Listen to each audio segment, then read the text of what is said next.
Sharing is caring. दोनों भाई नाश्ते की टेबल पर बैठे थे। प्रियंका, मेरा नाश्ता कहाँ है? भाभी, मुझे भी ऑफिस के लिए लेट हो रहा है। इस पर प्रियंका किचन में से दोनों के नाश्ते की प्लेट्स लेकर बाहर आती है।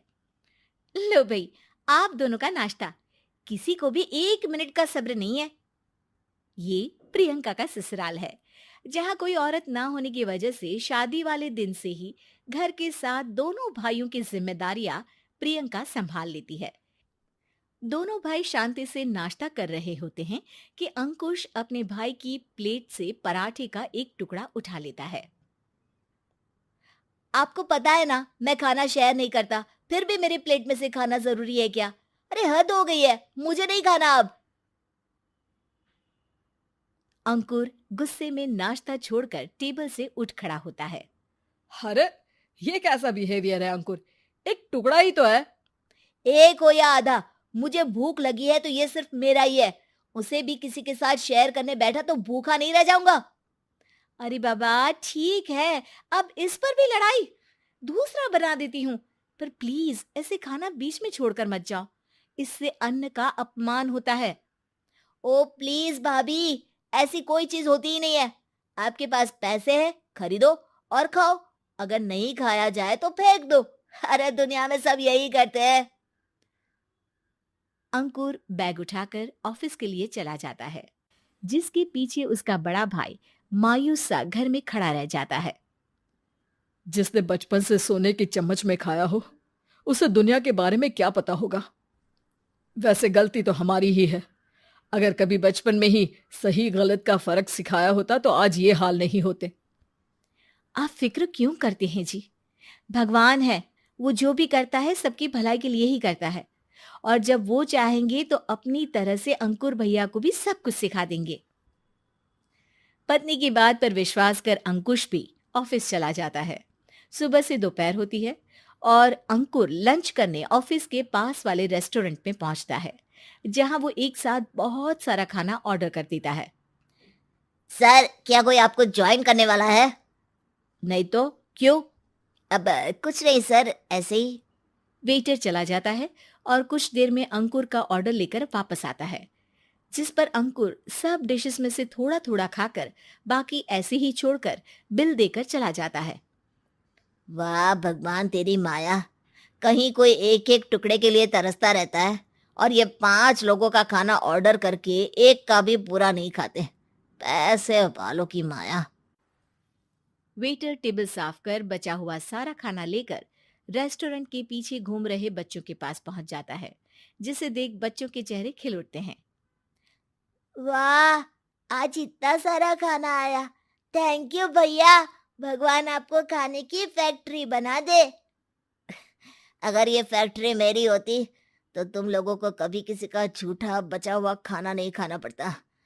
चलो तुम लोग खाओ, पर ध्यान रखो किसी को पता ना चले, नहीं तो मेरी नौकरी चली जाएगी।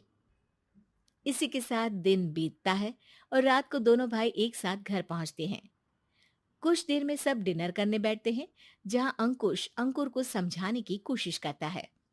अंकुर, अगर हमें लाइफ में सब कुछ मिला है, इसका ये मतलब नहीं कि तुम उसका गलत फायदा उठाओ, बल्कि तुम्हें उसकी मदद से दूसरों को भी मदद करनी चाहिए। भैया, जिनके पास नहीं है उनकी वजह मैं तो नहीं ना। और ऐसे बहुत लोग हैं जिनके पास सब कुछ है। इसलिए अगर मैं एक इंसान कुछ नहीं करूंगा तो कोई फर्क नहीं पड़ने वाला। तुम्हारे भैया बस एक चीज समझाना चाहते हैं कि जिस चीज की हमारे पास कमी नहीं है, उसे बर्बाद करने से अच्छा है कि लोगों के साथ शेयर करें। इससे हम सिर्फ सामान नहीं, खुशियां भी बांटते हैं, और इसमें तुम्हारा ज्यादा कुछ तो जाएगा नहीं। भैया भाभी की बात सुन अंकुर कुछ बोले बिना उठकर चला जाता है। इसी तरह दिन बीतते रहते हैं, जिसमें अंकुश और प्रियंका कोशिश तो बहुत करते हैं, पर अंकुर पर किसी भी चीज का कोई असर नहीं पड़ता। एक दोपहर अंकुर सैंडविच खाते हुए सड़क के किनारे चल रहा होता है। तभी उसकी नजर आइसक्रीम वाले पर पड़ती है और वो सैंडविच सड़क किनारे फेंक आइसक्रीम खरीदने पहुंच जाता है। अब इसे कहते हैं जिंदगी का सुख। जैसे ही अंकुर आइसक्रीम लेकर पीछे मुड़ता है तो एक आदमी को सड़क से वही सैंडविच उठाते हुए देखता है। वो आदमी बहुत कमजोर, गरीब, जैसे बहुत दिनों से खाना ना खाया हो वैसा लग रहा था। अंकुर उसके पास जाकर खड़ा हो जाता है। उसे देखकर आदमी सैंडविच अंकुर की तरफ कर देता है। आपको भी खाना है क्या? क्या हम इसे आधा आधा कर ले? मुझे बहुत भूख लगी है। वो मेरा ही झूठा सैंडविच है। तुम दूसरा खरीद कर क्यों नहीं खा लेते? इसे क्यों खा रहे हो?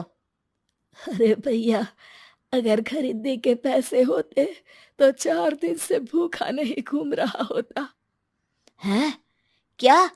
तुमने 4 दिन से कुछ नहीं खाया, फिर भी इस आधे सैंडविच को मेरे साथ बांटने के लिए तैयार हो गए? क्यों? अरे भैया, पैसा नहीं है तो क्या हुआ, इंसानियत आज भी उतनी महंगी नहीं हुई, और ना ही उस पर अमीर गरीब का टैग लगा है जो हम उसे रख ना सके। पर अफसोस, आजकल लोगों के अंदर पोषण, खून या विटामिन से ज्यादा इंसानियत की कमी होने लगी है।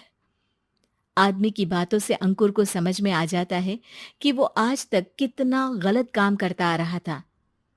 इसके बाद से वो अपनी किसी के साथ शेयर नहीं करने और खाने को बर्बाद करने वाली आदत को छोड़ देता है।